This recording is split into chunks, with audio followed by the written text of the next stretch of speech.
So No, Angela, no. she's been taking care of everything. So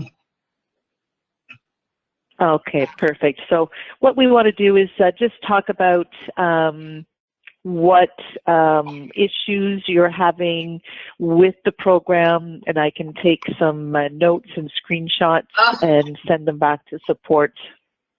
this is going to be great, Kristen. I will let Angela take control of this conversation, and I'll just kind of interject. But there's a lot of things that we wanted to actually ask about, and I think that since we're having this conversation now, maybe you can help us with that. Okay, I will help as much as I can. You are a desktop, you're running on the desktop, correct? Yes. Well, yeah. we are. So Angela I'll, and I are, okay, actually that's a great question too, because we wanted to practice on the web. Okay. Because we want to be able to, basically what's going to happen is Angela and I are kind of Dan's support system. We work for a separate company that's facilitating things for him. And when he onboards a new employee, they're going to spend about a week with us. And we want to fully like acclimate them to PSA and all the other things within Dwyer Restoration. So one of the things that we need to really kind of know in and out is the mobile and the web, because that's what they're going to be using, you know, as well as the desktop version. So if we need to buy a couple of licenses just over the next month, just so we can do that, just let me know or let Angela know, and she can do that. She's got a training on Friday with all of them. So the quicker, the better. Okay, so you want to have some mobile training, and then of course you've been fully trained on the desktop version, so you want to have some web overview type sessions. Yes. Okay. Okay. So, well, while we're waiting on that, let me run a couple things by you, and then you and Angela can talk about them more in depth, because she's basically facilitating all of the implementation and all of that. But I met with Dan this weekend, and her and I really even haven't had a chance to go over some of this, but these are a couple of concerns that we have. You can just jot them down and maybe talk to John and Paul, Ryan, and see if we can do this. When they imported all of our data, we were kind of in the middle of taking over his books and then also restructuring them and adding things and updating stuff for year-end closeout. So I can tell you right now, rest assured, the data that you imported is all wrong as far as accounting goes. Okay. Okay, and I know that it kind of imports it into the one column of cost of goods sold and income, you know, a lump sum. However, I don't believe that it's going to be accurate. And what I'd like to do is we need to re-import those numbers. Otherwise, her and I are going to be doing a lot of journal entries. And the second thing is they're hosting this project management training and implementation on Friday. And Dan and I discussed actually utilizing the 20 or so jobs that he actually has and using those as a way of training these guys and basically splitting them up, like giving each PM 5 or 6 jobs and having them put the jobs through the system as if they were creating and implementing the jobs themselves. And that way they know what subs, what jobs. I know that that's a lot, and I know you guys are on a timeline. However, we were rushing to get it off the ground, and I think that it would be better to kind of reformat those two aspects. Just you know, I just do, like, for example, he paid a one lump sum for his truck. Well, it's actually a lease, and it needs to be allocated out over the months and things like that. So Angela could get into the details with whoever, but essentially I think that we can handle it. I think it'll be a good tool and a good practice for them. And then I've asked them not to go live until, well, we'll see more after this. Yeah, until all of this is really there and structured. I mean, I know that they really need the tool, and we're really excited about using it, but this is a brand new company, and there's only 4 months of information before 2018. It's not like there's an Okay. overwhelming amount of things. The other thing that's missing is there's not a lot of estimates in the QuickBooks that we put. And I know PSA actually calculates kind of a estimate versus actual like secured jobs, you know, what is that? Yes. A ratio of one jobs. And I think that that would be good too to kind of put in there. So I've asked them to wait till March 1st, and if we can do it sooner, fine. But those are just some things that we had talked about. The other one is, and Angela, are you in yet? I'm not even looking at your screen. Sorry. No. No. Okay. The other thing is he wants to divide the companies into, right now they have Dwyer as one and Aransas Princess as the other one. We're basically going to be putting those as divisions. So one will be called San Antonio, and the one that's called Aransas Princess right now is going to be called Port Aransas. So you'll want to create 2 databases for each location. Correct. Now, when you, if we were going to wipe out the existing data, so after you've had all your training with these, the PMs, wipe out all the data, but put the data back with the corresponding location. Correct. Well, you tell us what you think would be best, and you may need time to think about it, but I'm basically thinking, other than setting up the forms and doing the check alignment and maybe some of the like background users, I think that, you know, the data that imported from vendors and subs and all that stuff with the numbers, it should be wiped out, yes. And then as far as the jobs, I would say let's wipe out the jobs and create 2 separate, you have 2 separate ones right now. We just need to rename them basically. And the one that's called Dwyer will be called San Antonio. The other one will be called Port Aransas. And so what he's going to do is he's going to have the PMs that are working under Port Aransas. He's going to have them create and implement those jobs. And I told him it would be very beneficial because right now he's the only estimator, which there's a bottleneck there because he's the only one that can do estimating. So by utilizing the training Friday, we can actually start the jobs from scratch, and he can allocate those out himself and push the information from the estimates into there. Does that make sense? Right. Yes.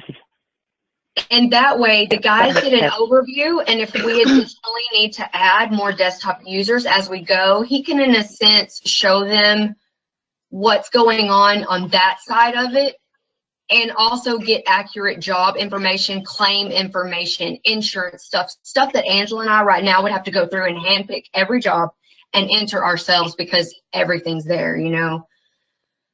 I'm in PSA. Okay, good. I think you need to reset the control thing, Kristen. Reset the presenter. Okay. Yeah, because I think it's timed out. I mean, can you tell me on your end how much work do you think that would be on y'all? Because I'm hoping it would be more work on our end, not yours. Well, I'm thinking that if you take the existing data, and so if I'm understanding correctly, take the existing data, wipe it out, and have the PMs recreate, like how many jobs would you be looking at, do you think? There's about 20 of them. I can count them down if you would like. I'm just looking at, because your desktop, so I see 26. I'm looking on your web version because the sync between desktop and web happens automatically. So I'm seeing 26 jobs. Here's That's what exactly this right. is what I would think would be the easiest way is we wipe out all of the data. Now that's going to mean that they're going to have to input all of the job information, all of the estimate information, and you would have to do you would have to re-import those estimates if they came in from Exact. You would have to re-import all of those estimates. I know it's not a lot, it's only 26. but then you would have all the accurate information.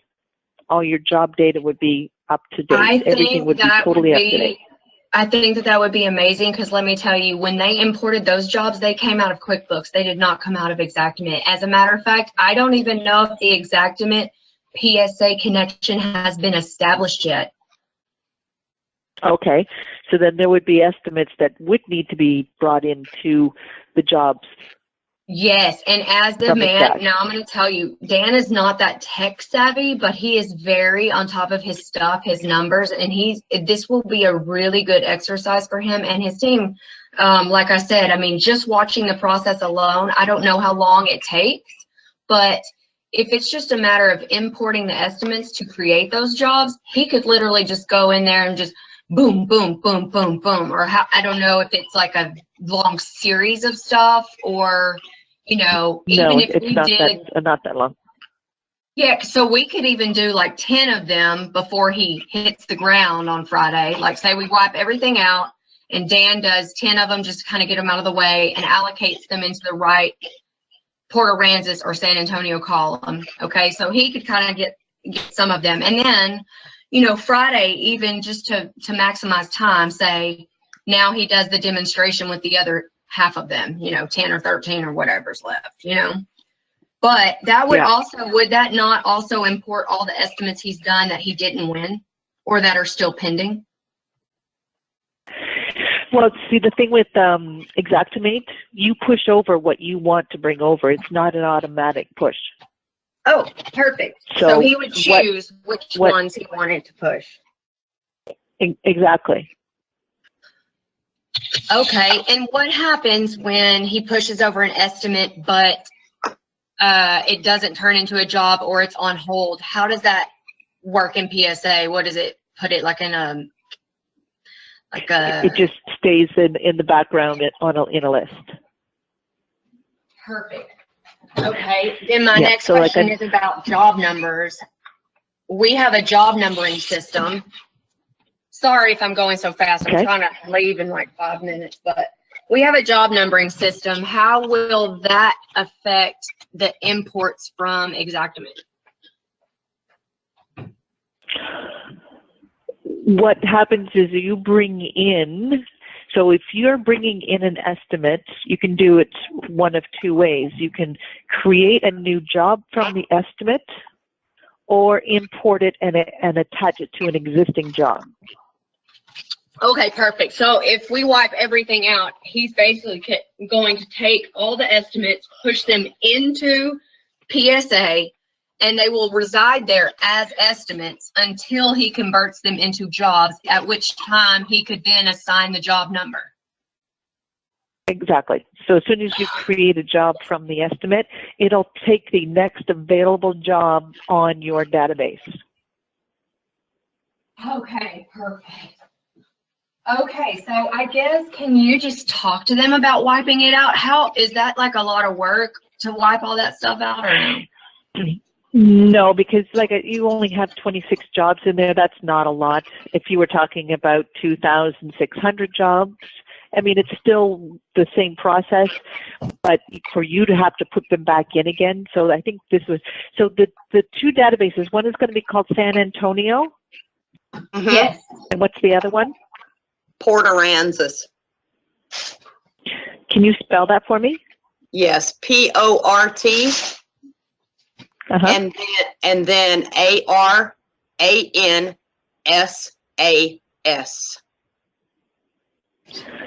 Port Aransas. Okay, so here's what I'm going to suggest we do.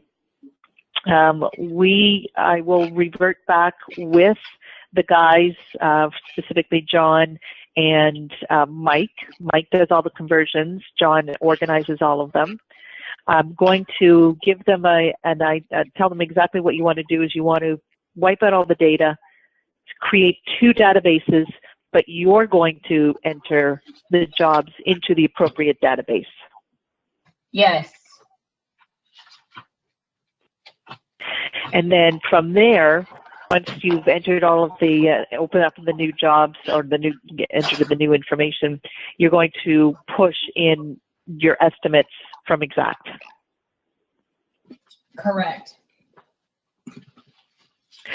It's not that rocket science. I don't see any reason why they won't be able to do that for you. Now, when they push over, okay, so let's say the system's clean, we start the training, we go through the process of pouring over these jobs. One, I need Angela to do all of this at least once so that he knows how it's going to work and how fast it'll go. But two, once this happens, and he says, this is the job, let's say it's $50,000. And he says, yes, convert it to a job, and I'm going to call this job 001. Okay, and now it's there for $50,000. What happens, because I told him to keep on hand, he's got like 5 jobs that he's about to start right now.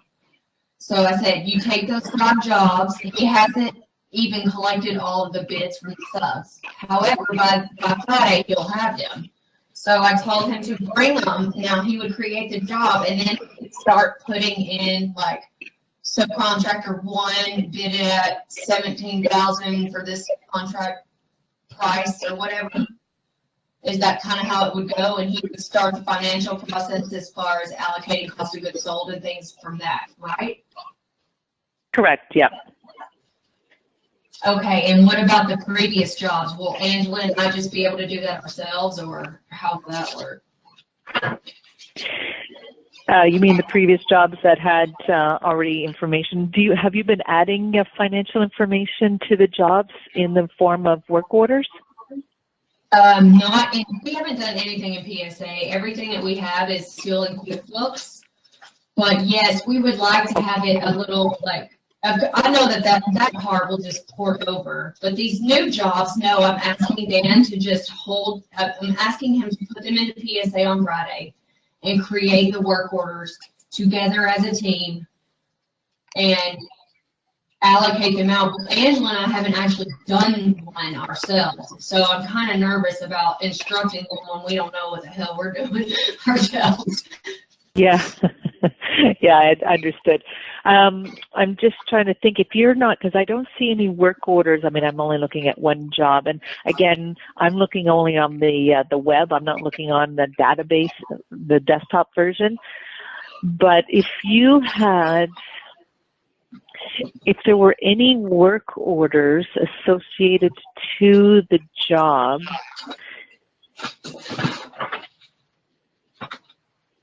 I'm going to have to ask that question from the guys. If they wipe this stuff out, how can we preserve the work orders, if there were any work orders created on those jobs, to be able to preserve that portion? I think basically what they were doing, I mean, I can tell you because they only were using QuickBooks, and essentially what they did is they would create a new customer. They would invoice that customer. And then Angela and I are paying the bills as they come in, and we're just kind of coding it to the customer job so that on the P&L side, it showed how much the expenses were for each job. But other than that, there's no work order. There's no projects. It's just, it's just like invoice bills from suppliers and bills from subs, and then we would just pay them. Oh, okay. So then going forward, what you're going to use is you'll use the work orders, and the work orders then become your invoices to the customer. Correct. Okay. So that actually makes it very simple for you. It's just a matter of getting the jobs opened, wiping out the database. The guys open up and, they train them and split the jobs between the 2 databases. And then you can go in and create work orders if you need to for those existing jobs, or if there are estimates in Exact, those can be pushed to PSA attached, and that will create the work orders automatically. When an estimate is brought through, it creates work orders automatically. That's awesome. Okay, so now I have another question. That gets me very excited. Okay, that gives us kind of a clean slate. So let me ask you this. I know in the conversion, basically Patty had showed us that when all the accounting data was pushed out from QuickBooks over there, since it was just not work orders, but it was just put in as regular invoices. Basically, they lumped them up. If we do the same thing that we're talking about doing for the new jobs with the work orders, if we model the same for 2017 and the exactament estimates create those work orders, can we, me and Angela, go in and actually put what was paid, like say, okay, I'm just going to use myself as an example. Amber's the customer. Amber Green has a roofing job that's $10,000. And so Daniel Dwyer bids it. It's in at exactament, but we closed the job out in September, let's just say. So if we input these jobs ourselves, rather than having a conversion that's a lump sum, will it flow in as Amber Green and then create the work orders, which we would assign to subs? And then Angela and I on the back end can go and actually say, this payment was made on this date, this payment was made on this date, this payment was made on this date, and kind of do more of an audited, timeline for those past jobs.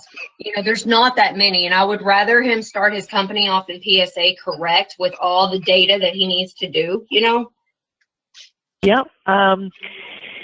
So you brought that information in one lump sum, but you want to parse it out to the appropriate jobs.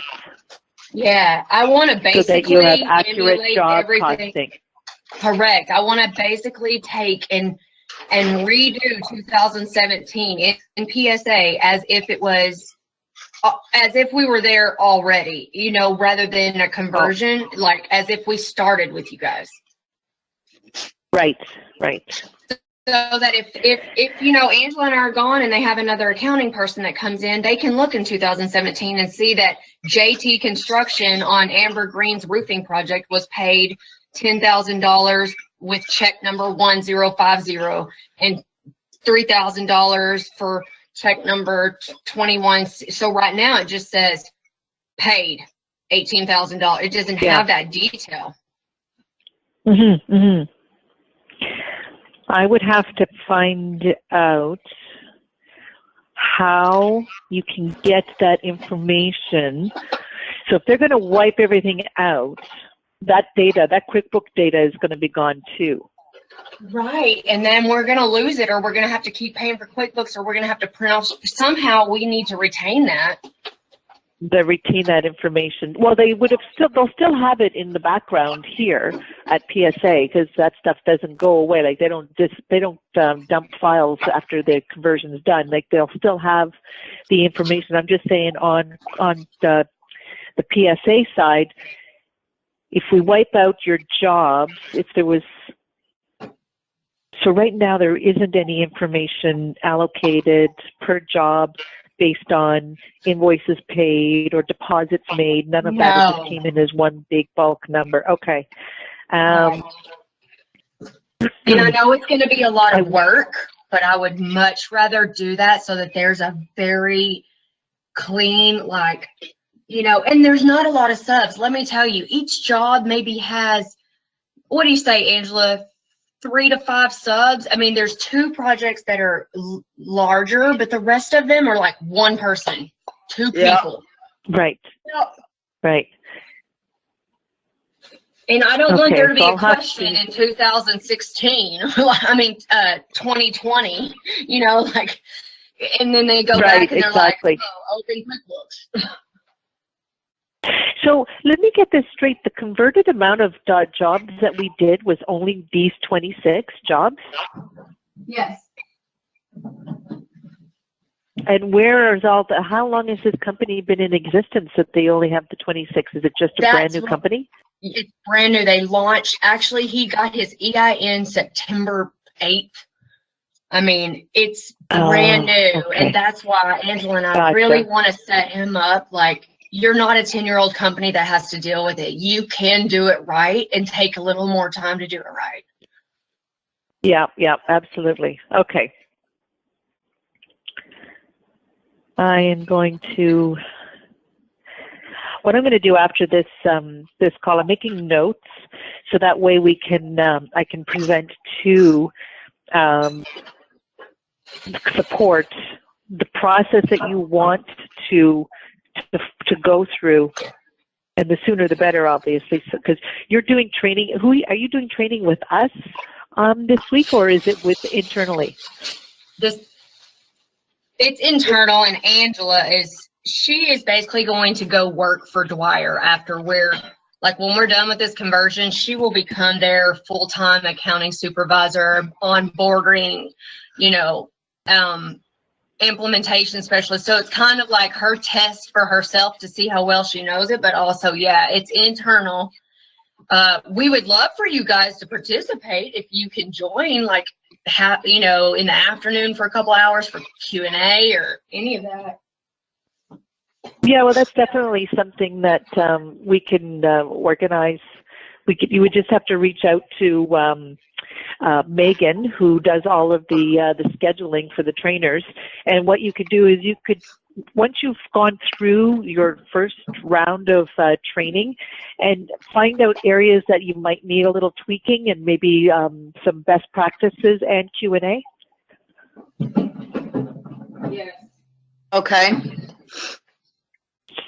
So do that as a follow-up. Do your session first. I don't know what if you've scheduled what you've scheduled out to train first off, but obviously job creation would be your first one.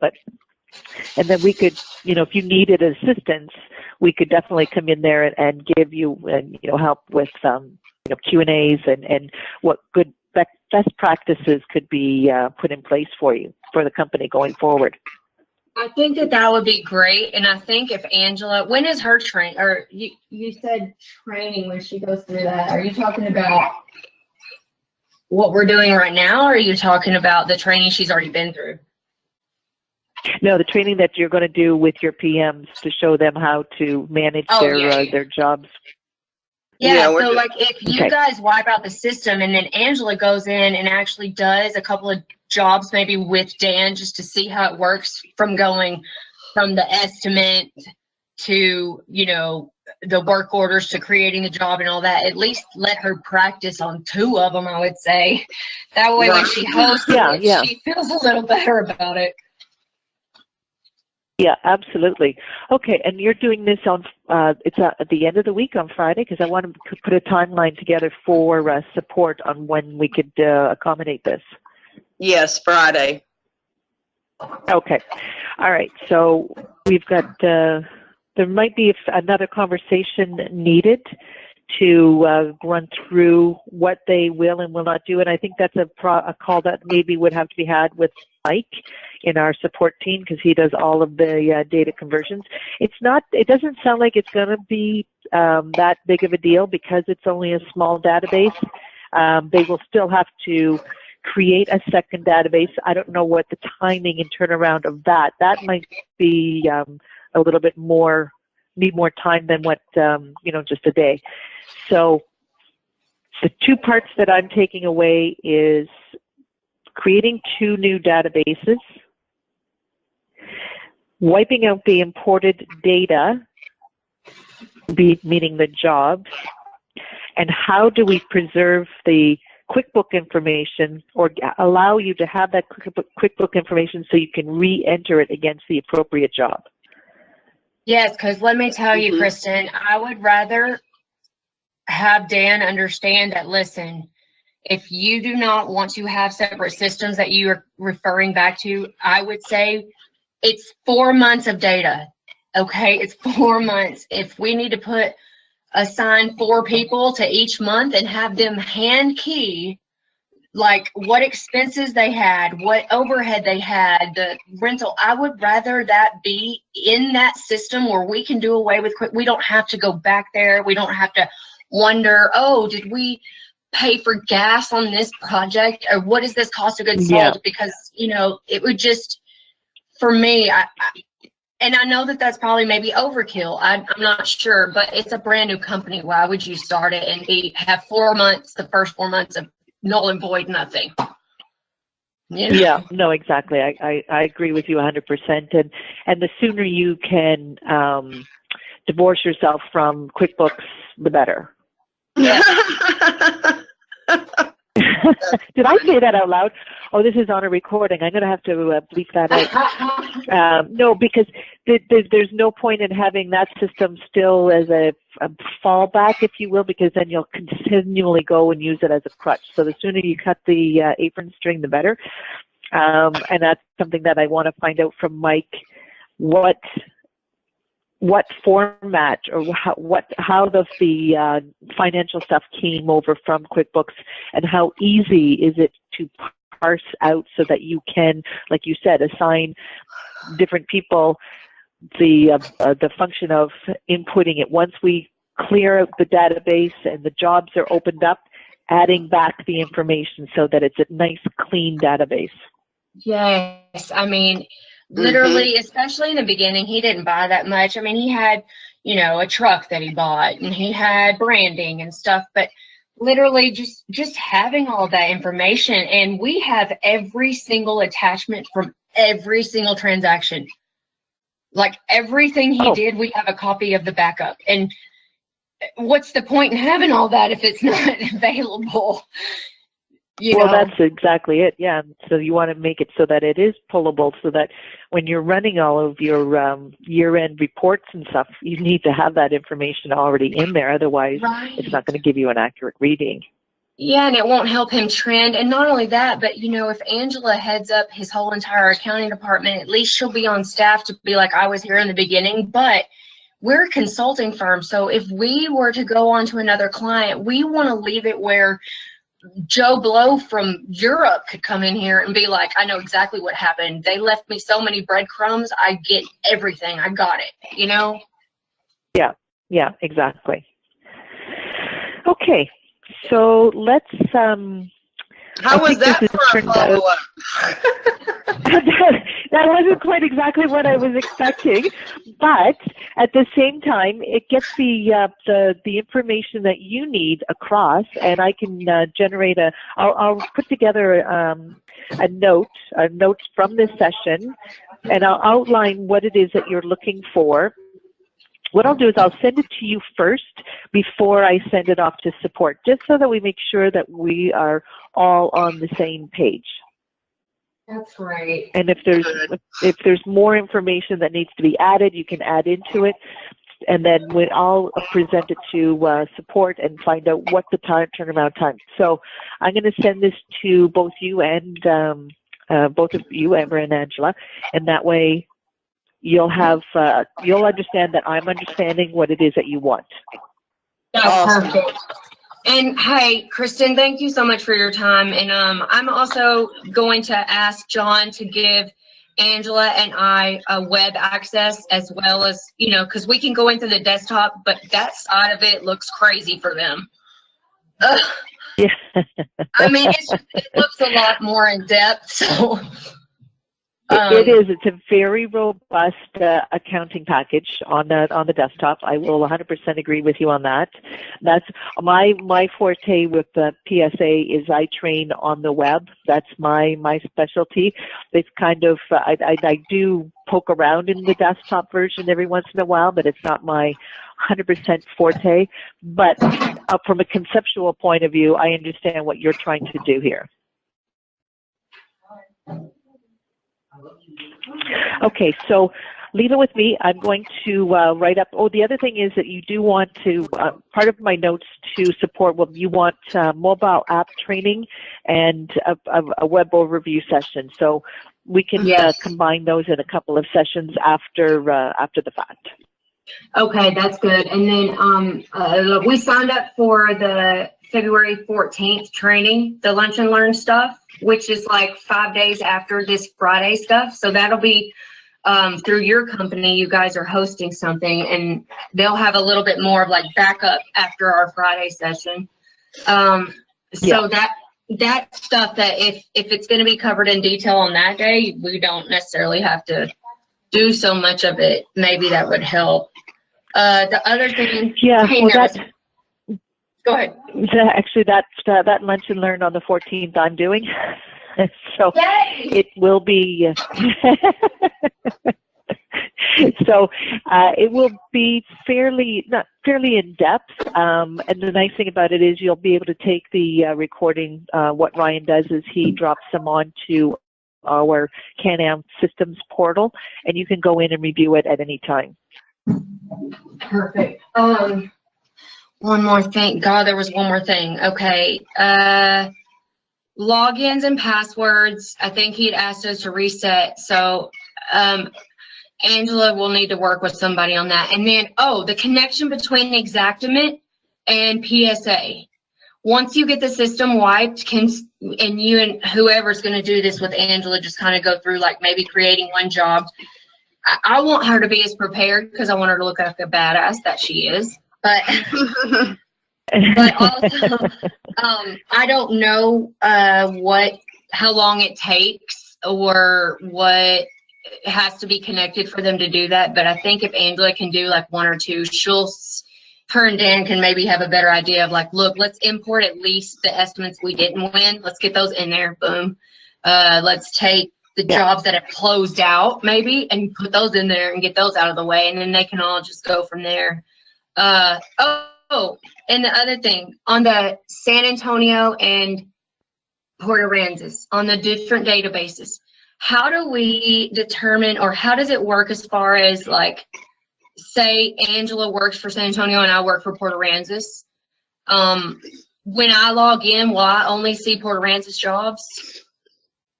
You will have to log into the specified database. So right now you're launching just Dwyer, but when they split the database, there'll be the Port Aransas and the San Antonio database.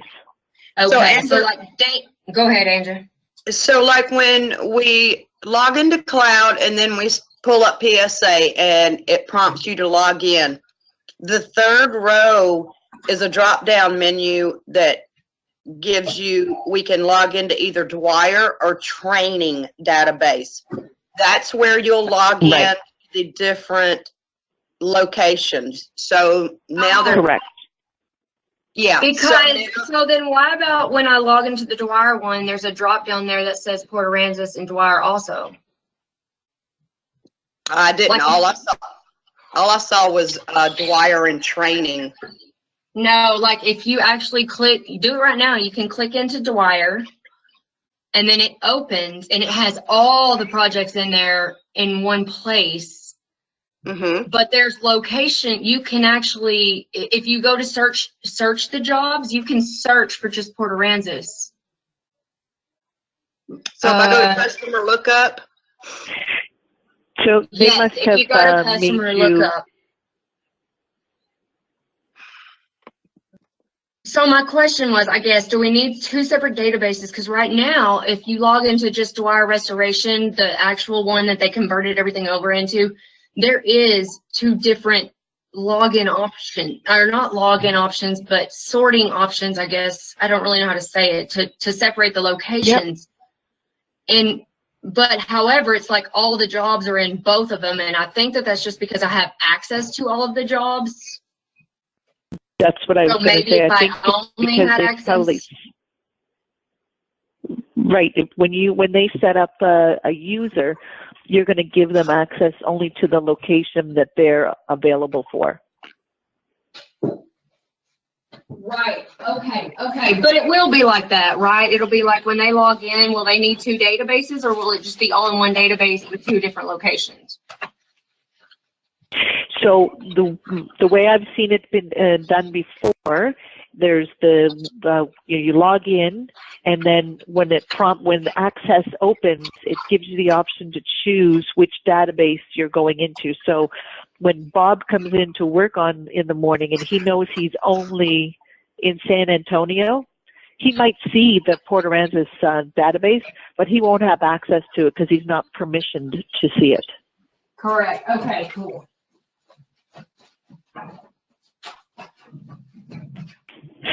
So I'll have to ask them, like, if you're seeing two databases right now,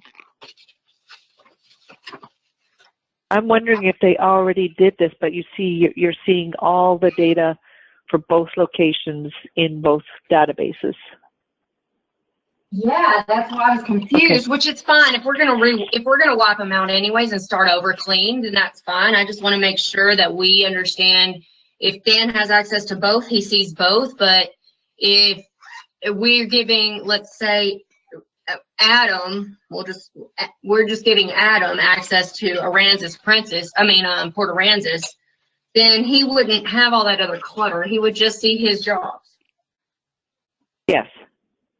Amber, there are only two actual databases set up, one for Dwyer Restoration and the other for Training. So there is not an actual database for Port Aransas. Patty went in and added Port Aransas for a job location last week on our last training session, because that was the day that I had discussed with her about changing it from Aransas Princess to Port Aransas, or adding the Port Aransas so we could put Princess under that along with other jobs that are coming in. Okay. So that might be why you are currently seeing two separate job locations, but there is no locations, not databases. Yes. Got it. Okay, because Dan was asking me, well, why are they all jumbled in here together? I'm like, I don't know.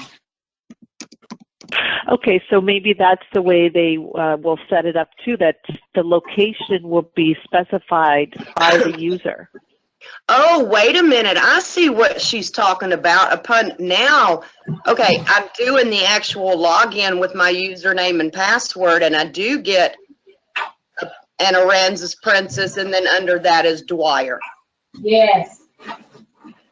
So y'all figure it out. I just wanted to bring it up. I mean, I didn't. Yeah, you're going to miss your plane. You're already 30 minutes late. Got to get out of here. My family's all wandering around outside my office going like, hello. So I got to go. But you guys, thank you so much. And I'm sure I'll jump in on Friday. Okay. All right. Safe travels, girl. All right. Have a fun time in Brazil. Not jealous. I heard that sigh. All right. Talk to y'all later. All right. Bye. Okay. Bye. All right. So sorry? I'm going to see if this Aransas Princess is an actual database and what's in there. I never paid attention to that. Let's see if it.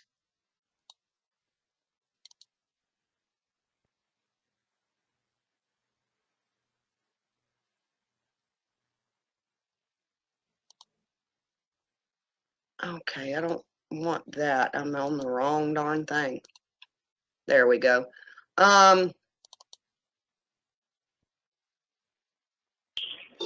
Okay, so the databases are exactly the same. Maybe it was, I don't know why they have two now, but that's kind of weird. Huh. All right, I'm gonna get out of this one and go back into the Dwyer one. Oh, shoot.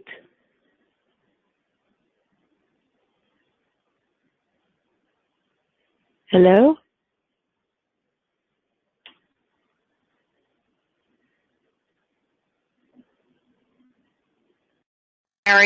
Transfer for training purposes. Right. So we left that for training for other people. So, okay, we're going to go in that. Oh, and you little devil. Okay, so you can see my screen and you see location. Yep. See that one says Aransas Princess. Okay. Yeah. Yep. Okay. So that's just the location, but the database is one database. Right. Yeah. Because all of this information is exactly the same in both of them. Exactly the same. So I think what Patty did was she created a second location. Now, the question, I'm quite sure that you can permission, if you go to Company Setup and Preferences, and go to Security. And just a little bit. There you go. Yeah. And let's go to the main menu security. And if you go under job management,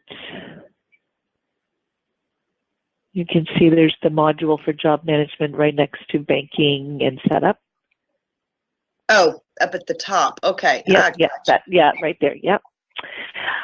Let me see if there's one that's called location.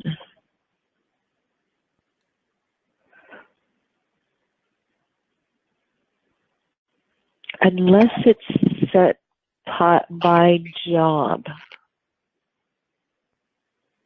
Yeah, I don't see. Can you scroll down just a little bit more? Okay, I don't see.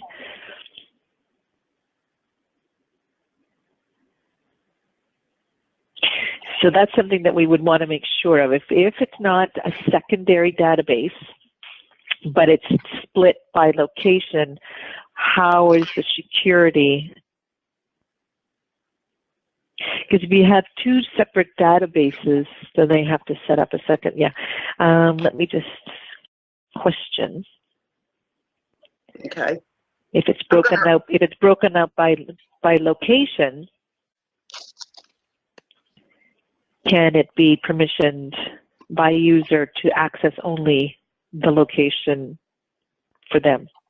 Right, because we have PMs that are only in Port Aransas, and we'll have one that will be only in San Antonio. So the ones in Port Aransas could care less about the locations in San Antonio, and vice versa. You know. Right. Yeah, and they don't need to see all of the data from one if they're not. Right. It has nothing to do with them.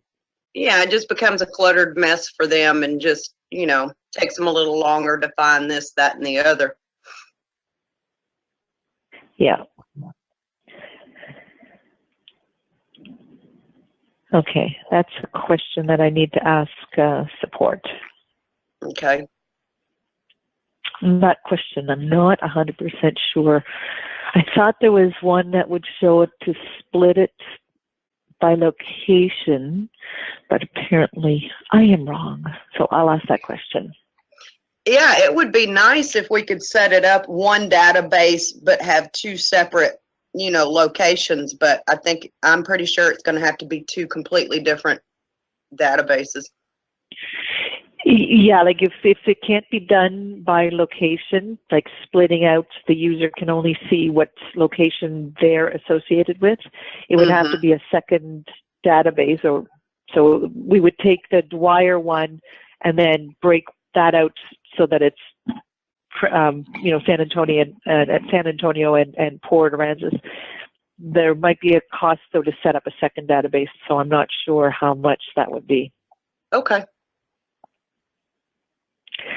So let me take this away. I have 3 training sessions that need to be booked, and this will be after you've done your session this week. Okay, no problem. Yeah, we've thrown a lot at you. Yeah, that's okay. That's okay. And so part of my information to the support is going to be wiping out the data completely, accounting and all. Where is the information that came over from QuickBooks, and is it readily accessible so that you can start rekeying data, like financial data such as invoices, receivables, costs, you name it. What about setting up 2 separate databases, or can they the one database be split by location and permissions granted to an individual user so they only see the data within the location that they're permissioned for? Yes. You're good. And I guess the big old question is, how fast can they do this? Like, it wasn't done yesterday? Really? I know. What? Are you guys all on vacay? No. Back to work. Chop. Yes, I know. And I'm sure every single one of your customers, I'll sit there and go, well, I'm your only customer. What is the problem? That never happens. I'm telling you, Angela, it never happens. I know it doesn't. Oops, my nose is growing. We're in the construction industry. Of course it never happens. It never happens. We are just all sitting by idly waiting for calls to come in. Never happens. Twiddling our thumbs, just waiting upon you. Yeah, exactly. Okay, so I'm going to write this up now, and I'm going to email it to you, and your email is Angela@AG, let me just open this up, at agconsulting.net. Yeah, the AG-consulting. Mm-hmm. Consulting, yeah. Okay, I'll also put it, Amber on it as well, even though she is flying away. Mm-hmm. Oh, she'll still be working. Are you kidding me? Yeah, no doubt. Okay, I'll get this off to you guys, and hopefully support will give me an answer really lickety-split. Okay, thank you so much. I know this was not anything what you were expecting, but this is like a huge hurdle we need to jump over quick. Yes, absolutely. Understand. Okay. All right. Well, you have a lovely rest of your day, and I'll get this email to you within the next 10 minutes or so. Okay. Thank you so much. You're very welcome, Angela. Have a good one. You too. Bye-bye. Okay. Thanks. Bye-bye.